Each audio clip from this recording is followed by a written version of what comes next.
because a lot of times we connect hardship to punishment. We connect hardship or to a wrathful or punishing type person or thing. We think of hardship always as a negative thing. And we're sort of programmed to think that way. We're programmed to think that ease is a good thing and hardship is by definition a bad thing. But the reason why I like this statement is because it says hardship and the path to the most merciful. Because in fact, Allah subhanahu wa ta'ala is the most merciful. And yet Allah subhanahu wa ta'ala does send us hardship. Is that right? Every single human being on earth will go through hardship. So the question we have to ask ourselves is why? Why do we go through hardship? And what is the mercy behind hardship? Allah subhanahu wa ta'ala tells us in the Quran, بعد أعوذ بالله من الشيطان الرجيم أم حسبتم أن تدخلوا الجنة ولما يأتكم مثل الذين خلوا من قبلكم مستهم البأساء والضراء وزلزلوا حتى يقول الرسول والذين آمنوا معه متى نصر الله ألا إن نصر الله قريب. This ayah is so powerful because this ayah is saying, and this is ayah 214 of Surah Al-Baqarah, and Allah subhanahu wa ta'ala here is saying, or do you think that you shall enter Jannah, that you shall enter paradise without such trials as came to those who passed before you? مَسَّتْهُمُ الْبَأْسَاءُ وَالضَّرَّاءُ. They encountered suffering and adversity and were so shaken. وَزُلْزِلُوا. You know, I'm from California, and in California we have, what's our natural disaster in California? Earthquakes. The word for earthquake in Arabic is zilzal. Here this word is wazulzilu, from the same root. They were shaken. They were so shaken in spirit that even the messengers and those who had faith with them cried out, when will the help of Allah come?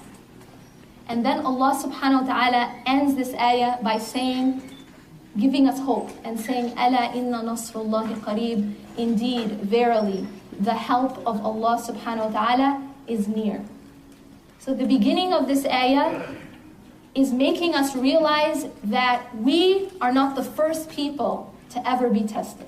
We are not the first people to ever suffer. You know, sometimes when you're going through something difficult, you feel like you're the only person in the world who feels that way.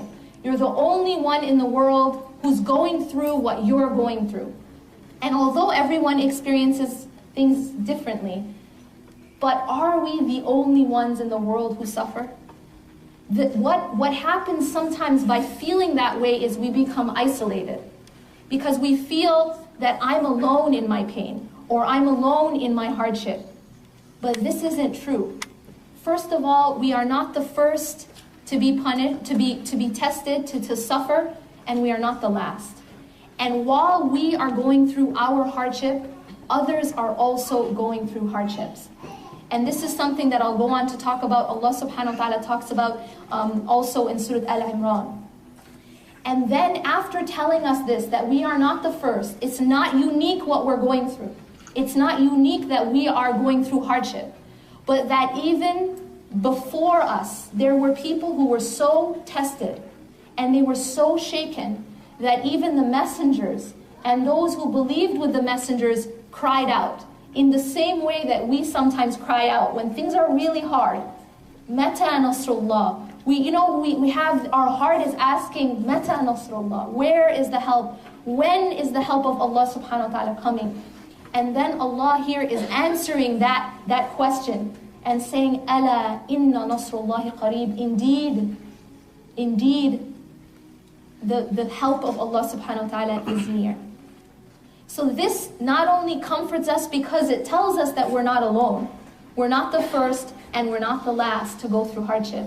But it also comforts us because it assures us that Allah's help is near. You know what? There's something amazing about this life. And it's actually this truth, this reality of this life that causes us pain sometimes. But it's also the same reality that gives us comfort. And that is the reality that nothing lasts. Nothing in this life lasts. Everything passes away. So sometimes that reality causes us pain. We have something we love, and then it goes away. It passes away. It ends. So we get sad. But that same reality is also a comfort, because when you're going through hardship, that also doesn't last forever. Nothing lasts forever. So not pleasure and not pain either. Similarly, Allah subhanahu wa ta'ala tells us, Inna ma'al usri yusra. You know this ayah, since we're kids, so I don't know why, but so many of us translate and understand this ayah incorrectly. We usually, if I were to ask someone to translate this ayah for me, most of the time they will say, after hardship comes ease, right? But that's incorrect. That's not what the ayah says, nor is that the reality. It says, Inna ma'al usri yusra, and not Inna ba'dal usri yusra. So what that means is, with hardship is ease. With your hardship is ease. It is at the same time. So never think that when you're going through your hardship, no matter how hard it is, you still have ease. You still have something that Allah subhanahu wa ta'ala has given you from His mercy to help you. I want you guys to think for a moment about, bring to mind, without getting, too upset about it, bring to mind a time in your life where you were going through a hardship. And when you think about that time, probably when you were in it, or maybe even looking back, you think of it as all bad. It was just all bad. But the truth is, if you really examine it, it was not all bad. There was some ease even within that hardship. For example, you may have had some trouble with one aspect of your life, but there was another aspect of your life that was good. You were healthy. Maybe your family was healthy. You had a roof over your head. You still had some ease to give you help in that hardship. You still had La ilaha illallah. You still had your iman, perhaps. And if you still have La ilaha illallah, you actually have everything. Our problem is that when we go through hardship, it's very difficult for us to see that. And what we do is we focus on the problem itself. And this is one of the main mistakes that we make when we go through a hardship. When we encounter something that's difficult, the first thing that usually happens is now we kind of have to brace ourselves. And we think, oh man, how am I going to deal with this? Or sometimes we think, oh boy, I'm going to have to take this on. And all of a sudden we start to feel anxiety. And we start to feel worry. How am I going to deal with this? And we start to preoccupy ourselves with figuring out how to solve the problem. With figuring out, how am I going to get through it? Okay, should I do this? Should I do that? And what ends up happening is that we start to become focused on the problem itself. We start to become, in fact, preoccupied and obsessed with the problem itself. Soon enough, we're even thinking about the problem in every salah. Do you understand my point here?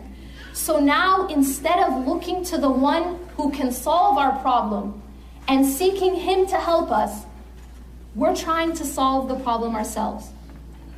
So what we've done here is we have shifted our focus from the one who solves all problems, from the one who can mend anything that's broken, to that which is broken itself. We start to shift. So this is the problem. We have a problem, we have a difficulty. Now, instead of my heart focusing on Allah subhanahu wa ta'ala and seeking His help and putting my trust on Him, putting my trust in Him, I instead shift the focus of my heart on the issue itself. And soon enough, it actually takes over my mind and my heart. And this is what causes anxiety. And this is what causes us to feel overwhelmed. Because I have a secret for you. You know when a professor gives you an exam? See, we have to unlearn the way we think about tests. Allah subhanahu wa ta'ala tells us in the Quran that He will test us, right? We know that. So as soon as even if we're good believers, as soon as something hits us, we say, okay, I'm being tested. I gotta be strong now, right? But the mistake we make is we think of Allah subhanahu wa ta'ala like a professor. When a professor gives you an exam, he hands you the exam and then he steps back and watches. He steps back to see, are you going to fail? Are you going to pass? And maybe he even wants you to fail. Now let me ask you this. When you're in an examination with a professor, are you allowed to raise your hand and ask for help? That's called cheating. And that's how we think about Allah subhanahu wa ta'ala. We think when we're given the examination, oh, I gotta do this myself. Allah's testing me, He's watching me, He's gonna see how I can do. I gotta depend on me. I gotta depend on me, or I gotta depend on something else of the creation. And that is our mistake. We think we can't raise our hand and ask for help. And that's actually the purpose of the test. You see the difference? Allah subhanahu wa ta'ala is not a professor who gives you a test and then steps back and sees how you're going to do. In fact, the test itself is given to you at times in order for you to raise your hand and ask for help. In order for you to go back to Him. Allah subhanahu wa ta'ala tells us in the Quran many ayat about hardship. Why are hardship given to people? And one of the reasons Allah subhanahu wa ta'ala says is لَعَلَّهُمْ يَرْجِعُونَ, so that they will come back to us. Allah is actually giving the test so people will come back to Him and raise their hand and ask for help. In another ayah, Allah subhanahu wa ta'ala says, لَعَلَّهُمْ يَضَّرَّعُونَ. Tadarra is a very strong concept. Tadarra, you can translate tadarra as humility, humble yourself, but that's not enough. To really understand the intensity of tadarra, the intensity and the intense need and humility involved in this state. Imagine a person in the middle of an ocean. You're in the middle of an ocean on a boat, and you seem like you're safe, you think you're safe, and all of a sudden the storm hits. How many people have had storms hit in their life? And I'm not talking about literal storms. When the hardship hits, you know they say when it rains it pours? You know what this means? This this saying is like, you know, when one thing goes wrong, everything goes wrong. Or so it seems, it feels like. So when the storm hits in this middle of this ocean, the person begins, knee-jerk reaction. First thing that person does is it seeks the creation. It seeks the means for protection. What does that mean in this case? It means they're going to call for help. They're going to call the Coast Guard.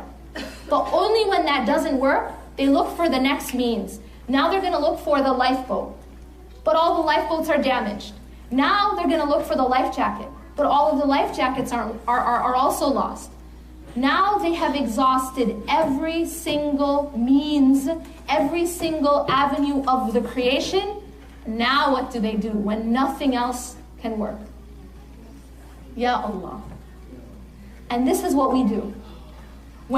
As soon as we are hit with a hardship, where do we turn first? That's a very important question to ask ourselves. Where do we go first? This is not to say we cannot seek the means. This is not to say, I'm sick, I can't go to the doctor. But it means, where do I turn first? And where is my dependence? Who do I really think is going to save me from that storm? Do I really think that a doctor can cure me?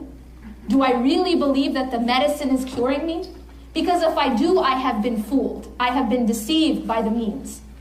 Those things are just tools. The medicine is just a tool. The doctor is just a tool. The one who cures, the one who saves is Allah subhanahu wa ta'ala. So when I'm in that storm and I'm in that boat, to bring it back to tadarra, and at that point when I have nowhere else to turn, and the illusion of all the rest of the tools has been taken away from my eyes, and then I ask Allah subhanahu wa ta'ala what type of state I will be in, that is tadarra. It is not just humility, it's absolute desperation. Finally, really realizing your need for Allah subhanahu wa ta'ala. So it isn't just raising your hand and asking for help. It is getting down on your hands and knees and begging for help. And that's actually the point. That's actually the point. When Allah subhanahu wa ta'ala sends you a hardship, the reason it feels heavy is because we're trying to carry it ourselves. We don't depend on Allah when we have a hardship. We might say that we depend on Allah, but the truth is, we try every other means. We'll call our friend, we'll call the doctor, we'll go to our bank account, we'll go to our house. We'll try to depend on everything else to solve our problem, but not Allah subhanahu wa ta'ala. And sometimes Allah, out of His mercy, does something amazing. You have a problem, you go to your friend. But your friend hangs up the phone in your face, or your friend isn't there for you. Your friend lets you down. Then you go to a doctor, or you go to this, and you go to that. And every single place that you try to go for help or for refuge, the door gets slammed in your face. The door closes, another door closes, another door closes. Do you guys feel what I'm saying? And every time you seek those other means, the door closes in your face. Has that ever happened to you when you're at the hardest time in your life and you're like, I tried, no one was there for me. Has anyone ever felt that way? No one was there for me when I needed them most. For some reason, this is like a rule of life, right? when you really, really need the life jacket, that's when it's not working. When you really need the lifeboat, that's when it's broken. When you really needed that friend, that's when she wasn't there for you. When you really needed that person, when you really needed the doctor to pick up, whatever it was, when you really needed it to work, that's when it doesn't. Do you ever wonder why that happens? One of the reasons why this happens, Wallahu ta'ala alam, Allah in this way directs you towards Him. Because we are trying to put our dependence in the wrong place. We're seeking help from the wrong things. We are not asking Allah subhanahu wa ta'ala for help. And instead we seek other things for help. Now, do you guys ever realize, maybe you guys have experienced this, that you may have at first tried to seek help from other things. Seek other things to depend on to get you out of that problem. And when they didn't work, then what did you do? Usually you'll find that you end up turning to Allah subhanahu wa ta'ala in a way that you never would have otherwise. And you'll find that your closeness to Allah subhanahu wa ta'ala is most during those hardest times of your life. Do you know why that happens? Because of this concept. At that place, in that state of need, in that state of tadarru', is when we are closest to Allah subhanahu wa ta'ala. So now if Allah wants to bring us close, what does He do? You guys seeing where I'm going? If the only way you and I, because we're so engrossed in the illusions of the creation, if the only way we're going to turn to Him is when everything else is closed, so that's what He does. It is not a punishment if we respond correctly. In fact, it's a mercy. Because had that storm never come, you would have never tasted that closeness to Allah subhanahu wa ta'ala. Perhaps.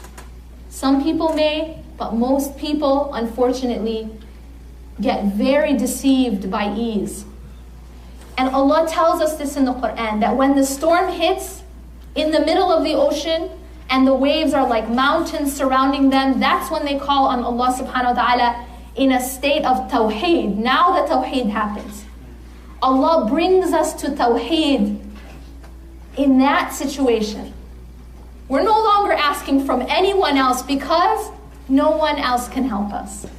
It's only when no one else can help us that we are able to ask Allah and Allah alone and really realize لا حول ولا قوة إلا بالله.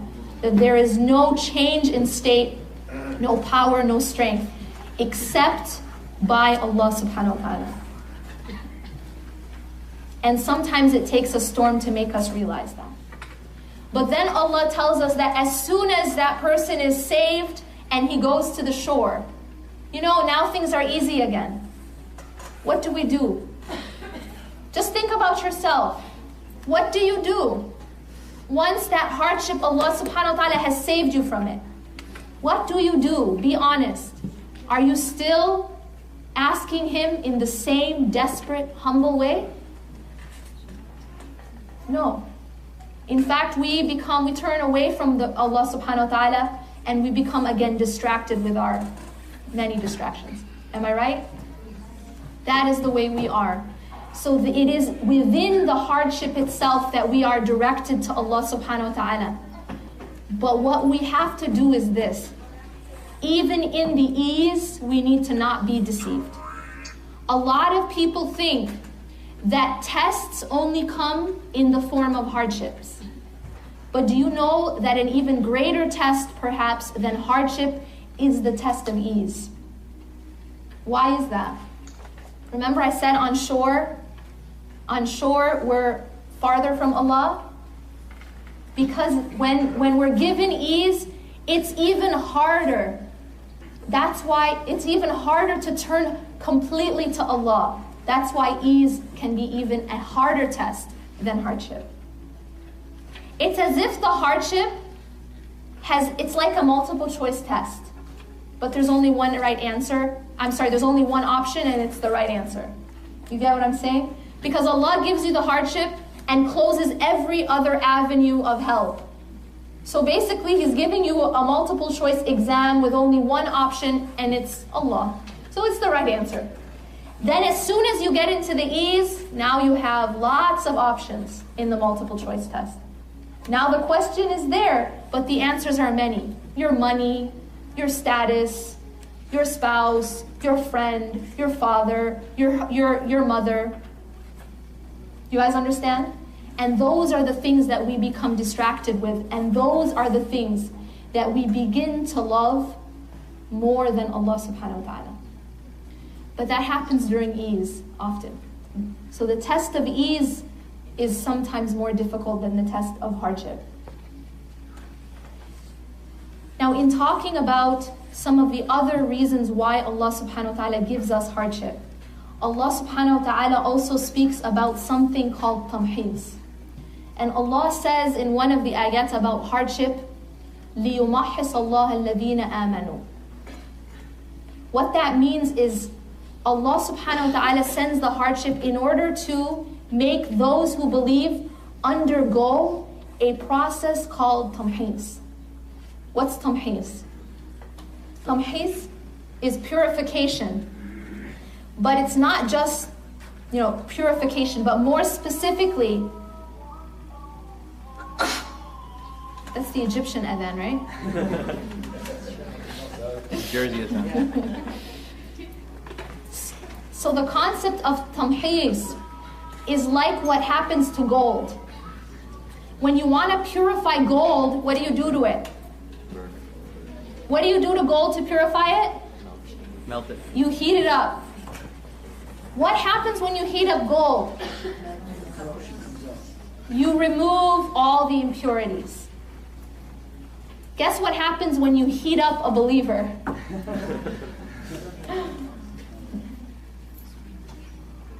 Allah is doing that to the believer, He says in the Quran. When you heat up a believer, you put them through something hard. You heat them up. Allah is removing the impurities. Because our insides are full of some good and some bad. And when Allah wants to separate the good from the bad, He gives us hardships. And it has that same effect that heating up gold does, that tamhiz.